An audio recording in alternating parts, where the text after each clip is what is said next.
Hello guys, तो कैसे हैं आप लोग। हम आज की वीडियो में वन पीस लाइव एक्शन को फर्स्ट पार्ट चालू करने जा रहे हैं। तो आप इसके लिए बेसब्री से इंतजार कर रहे थे, वो आ चुका है और ये एपिसोड में बहुत मज़ा आने वाला है। तो हम आज इस एपिसोड को शुरुआत करेंगे और इस एपिसोड में अभी तक 8 ही एपिसोड आए हैं और मैं पूरी कोशिश करूँगा कि 8 के 8 एपिसोड में जल्दी जल्दी एक्सप्लेन कर दूँ। और इसके 8 एपिसोड के अलग अलग पार्ट हैं। तो हम बिना किसी देरी के वीडियो चालू करते हैं। तो हमें कुछ साल पहले का सीन दिखाया जाता है जहाँ पे गोल्ड रोजर पकड़ा चुका होता है। तो यहाँ पे गोल्ड रोजर इसका नाम होता है और हमें इसका पैरों का और जंजीर का सीन दिखाया जाता है और इसे हथकड़ी बंधा हुआ है। तो इसका नाम आपको पता ही चल गया होगा, गोल्ड रोजर, और आप इसका शक्ल भी देख सकते हैं। तो क्या कहते हैं, गोल्ड रोजर पकड़ाने पे इसका बहुत बड़ा इनाम था। तो ये हमें कुछ कटकड़े टाइप का सीन दिखाया जाता है और क्या कहते हैं, व्हील घुमाया जाता है यहाँ पे। और क्या कहते हैं, गोल्ड रोजर आ चुका होता है, पता नहीं आँख मुना होता है, क्या कर रहा होता है। अब यहाँ पे गोल्ड रोजर और कैप्टन मैरीन का सीन देखने को मिलता है। कैप्टन मैरीन कहता है कि जब जब ऐसे पायरेट पैदा होंगे तो मैं मारूंगा। तो गोल्ड रोजर कहता है ऐसा कभी नहीं होगा। तो इन दोनों में भसड़ हो जाती है। तो अब यहाँ पे गोल्ड रोजर को बैठा दिया जाता है मारने के लिए और गोल्ड रोजर कहता है तुम सब बेवकूफ़ हो, यहाँ पे मेरा खजाना रखा हुआ है ग्रेट लाइन के पार, और जो ढूंढ के लाएगा वो होगा अगला पायरेट ऑफ द किंग और अमीर। सबको सुन के हैरानी होती है और कैप्टन मैरीन को भी। तो कैप्टन मैरीन सोचता है और फिर बाकी लोग भी वही सोचते हैं। और क्या कहते हैं, कैप्टन मैरीन जब तक बोले तब तक सब भागने लगते हैं और यही मौत की घाट उतार दिया जाता है गोल्ड रोजर को। सब भगदड़ हो जाती है और कैप्टन मैरीन हक्का बक्का रह जाता है। और कैप्टन मैरीन बोलता है तुम सबको मारना पड़ेगा। तो यहाँ पे भगदड़ अच्छे से मच चुकी होती है और ये हंस रहा होता है। तो यहाँ पे हमें कुछ बहुत ज़्यादा जहाज़ देखने को मिलते हैं और इसी के साथ हमारा पहला एपिसोड चालू होता है, वन पीस। अब हमें प्रेजेंट का दिन दिखाया जाता है जहाँ पे हमारा main character monkey D Luffy होता है और यहाँ पे उसके शिप का सीन होता है और हमें इसका पूरी तरह से चेहरा दिखा दिया जाता है और वो कुछ खाने के लिए ढूंढ रहा होता है। तो क्या कहते हैं, ये अपना कुछ कर रहा होता है। तो ये बोलता है एक ही चीज़, मैं बनूंगा पायरेट ऑफ द किंग्स। और यहाँ पे हमें फिर से उसका शिप का सीन दिखाया जाता है और यहाँ पे एक बुगला टाइप आ चुका होता है और यहाँ पे आप देख सकते हैं कि ये कुछ देख रहा होता है और तभी इसको देखने को मिलता है पानी नो यार डूबने वाली है। तो ये अपना तैयार हो जाता है और ये अपना डिब्बे में चले जाता है। अब डिब्बे में क्यों गया अब ये नहीं बताऊंगा क्योंकि ये सरप्राइज है। अब इसकी नौका मतलब डूब चुकी होती है, लगभग डूब ही गई होती है और ये अपना समुद्र पार कर रहा होता है इसी डब्बे में बैठे बैठे, मतलब बैठे बैठे क्या कर रहा होता है। और यहाँ पे हमें कैप्टन एल्विडा का शिप दिखाया जाता है और ये शिप में क्या हो रहा है और गोला बारूद तैयार हो रहा है, वो भी अगले शिप पे अटैक करने के लिए। और जो शिप पे अटैक हो रहा था तब क्या कहते हैं और भी अटैक्स हो रहे थे और हमें कैप्टन एल्विडा का कुछ गदा टाइप देखने को मिलता है और ये मिलती है हमें कैप्टन एल्विडा कुछ इसी टाइप से। एनीमे में भी मोटी है, बद्दी टाइप है, तो आप जानते ही हैं और हम आगे की एपिसोड्स को भी एक्सप्लेन करेंगे।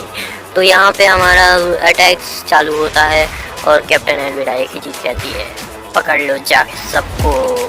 तो सब यही कर रहे होते हैं, लड़ाई हो रही होती है, कैप्टन एल्विडा भी लड़ाई कर रही होती है। शिप से फिर से एक और बारी तोप की गोली चलती हैं और इसी के साथ सामने वाला नौका पूरी तरह से टूट चुका होता है और ये हमारे कैप्टन एल्विडा ने जीत लिया होता है। और हमें बक्सा का सीन दिखाया जाता है और क्या कहते हैं, कैप्टन एल्विडा का दोबारा सीन दिखाया जाता है और इसी के साथ एक बुढ़ाऊ देखने को मिलता है जो कैप्टन एल्विडा को मोटी सी बद्दी सी कह रहा होता है और कैप्टन एल्विडा कहती है ए साइड करेक्टर, मतलब मैं कह रहा हूँ साइड करेक्टर, तो मेरे से ज़्यादा सुंदर कोई है इस दुनिया में।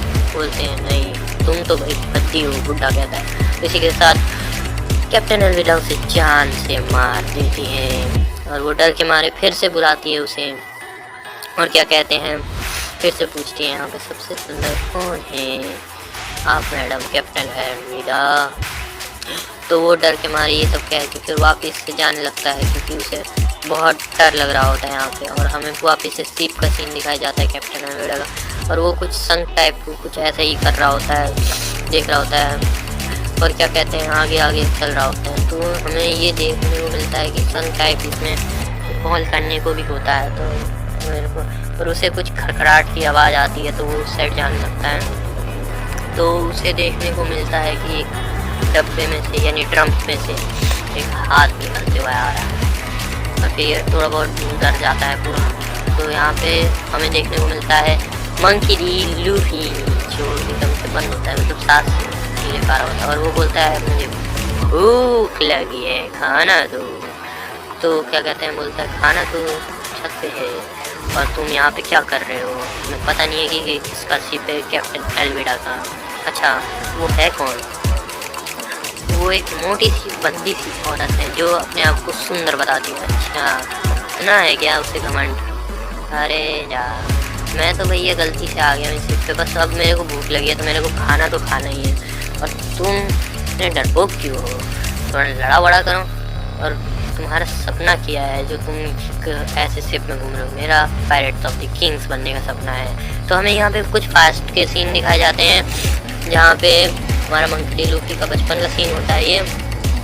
तो हमें ये दिखाया जाता है कि मंकी डी लूफी अपना कुछ क्या कहते हैं बाहर निकलता है अपने बेसमेंट टाइप से।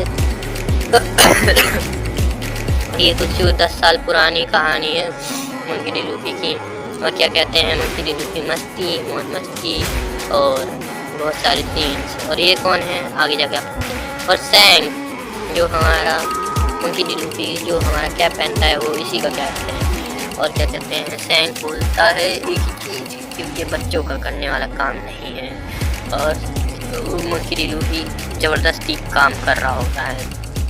और फिर भी सैंग बोलता है कि ये तुम्हारे मतलब की चीज़ें नहीं हैं, तुम अपना जाओ और खेलो। और लूफी बोलता है मैं भी बनूंगा पायरेट्स, मैं भी बनना चाहता हूँ, ऐसा कुछ नहीं है। अच्छा, तुम बच्चे हो, जाओ और जाके अपना खेलो, मौज मस्ती करो। अरे हटना जरा बच्चे। तो क्या कहते हैं कोई शराब पिएगा? अच्छा, शराब पीनी है तुझे और पैसा दो, अब खत्म। और फिर उसके बाद ये देखता है कि क्या हो रहा है, और मंकी लूफी ने अपना मुंह छील लिया होता है, और इसी के साथ उसने अपने मुंह के सामने छेद, और वापस से आता है ये प्रेजेंट, और ये बोलता है कि हमारी यही कहानी है क्या? तो हमें देखने को मिलता है हाँ फिलहाल तो मुझे भूख लगी है तो मुझे छत पे ले चलो, बोलता है सोच लो कैप्टन एल्विडा। अच्छा वो है मुझे भी मजा आएगा, और मैं उसे हरा के क्या पायरेट बनूँगा यहाँ का, और क्रू बनाना है मुझे। बताओ तुम्हारा सपना क्या है? मेरे को तो कैप्टन ऑफ किंग बनना है, यानी कैप्टन मरीन बनना है, मरीन का। अच्छा, तो तुम्हें कैप्टन मरीन बनना है? बस हाँ, मेरे को वही बनना है। फिर उसके बाद दोनों बीच में आते हैं और चुपके चुपके से खाना लेने जाते हैं। तो ये सब, और वो नौका भी ढूंढ रहा होता है, तो वो नौका भी ढूंढ लेता है अपने लिए, ढूंढ रहा होता है मतलब ढूंढ लेता है। तो उसके बाद वो देखता है कि वो चलाने वाला होता है ना, जो क्या कहते हैं पानी में ऐसे हाथ फेर के मारते रहते हैं, वही। तो इसी टाइम पे आ जाती है कैप्टन एल्विडा और बोलती है कौन हो बच्चे? तो वो बोलता है मैं हूँ मंकी डी लूफी, मैं बनूँगा कैप्टन ऑफ दी पायरेट्स। हाँ बच्चे, सपना देखना बंद कर। अच्छा, मैं बनूँगा किंग ऑफ पायरेट्स। अच्छा बच्चे, और तुम मेरे को क्या मानते हो? अच्छा बताओ साइड कैरेक्टर कि तो यहाँ पे सबसे सुंदर कौन है, बताओ जल्दी बताओ। वो डर के मारे बोलने ही वाला होता है कि तभी बोल देता है वन पीस का मेन कैरेक्टर कि तुम इसकी मोटी सी ठीक का बात मानोगे? अच्छा मानो। अच्छा तुमने मेरे को मोटी सी बच्ची से कहा क्या? अब तुम कर बच्चे। अच्छा मुझे मारने का प्लान है क्या? तो साइड कैरेक्टर कहता है मत लड़ो भाई, तुम भाग जाओ यहाँ से। तो इसी के साथ मंकी डी लूफी पहले वॉर से बच जाता है और वो डर के मारे कहने लगता है, पर बोलता है कि मत कहना ऐसे बात। और वो बोलता है मैं नहीं कह रहा, मोटी सी बत्ती सी औरत। और फिर यहाँ पे गोली चल जाती है उसके ऊपर, सब सोचते हैं मर गया, पर ऐसा कुछ नहीं, मर जाता है सामने वाला कैरेक्टर क्योंकि ये रबड़ का है, इसने बचपन में गम फ्रूट खा रखा था। तो इसी के साथ हमारा मेन कैरेक्टर ऊपर की ओर हाथ फैलाते हुए चले जाता है और ये देख के ये भी हैरान हो जाती है, यानी कि इसने गम फ्रूट खाया है, डेविल फ्रूट। और ये बोलता है आओ लड़ो मुझसे। तो इसी के साथ चक्कर टूट जाता है और क्या कहते हैं, ये बोलती है अब तो तुम गए बच्चे, पहले तो मैं इस डरपोक को मारूंगी। और इसी के साथ वो वन पीस का मेन कैरेक्टर यानी मंकी डी लूफी बचा लेता है हमारे साइड कैरेक्टर को। और ये बोलता है बच्चे तुम सब गए इस बार। और ये बोलता है गम पिस्टल उड़ा दिया, क्या मस्त था। अब मुझे भूख लगी है, तो अब कोई परेशान करने आ रहा है? नहीं तुम ही अपना करो। शाबाश, तुम इतने ताकतवर कैसे हो और तुम ऐसे कैसे कर लेते हो? मैंने बचपन में गम फ्रूट खा लिया था। और इसी के साथ हमारे रोआनोज़ोरो का सीन दिखाया जाता है जहाँ पे हमें एक 6 लाइन का सीन है। यहाँ पे 3 तलवार, आंखें और जीभ, और ये थी आप पहचान रहे हो, कान में बाली और एक और विलन हरा बाल यानी कि रोआनोज़ोरो।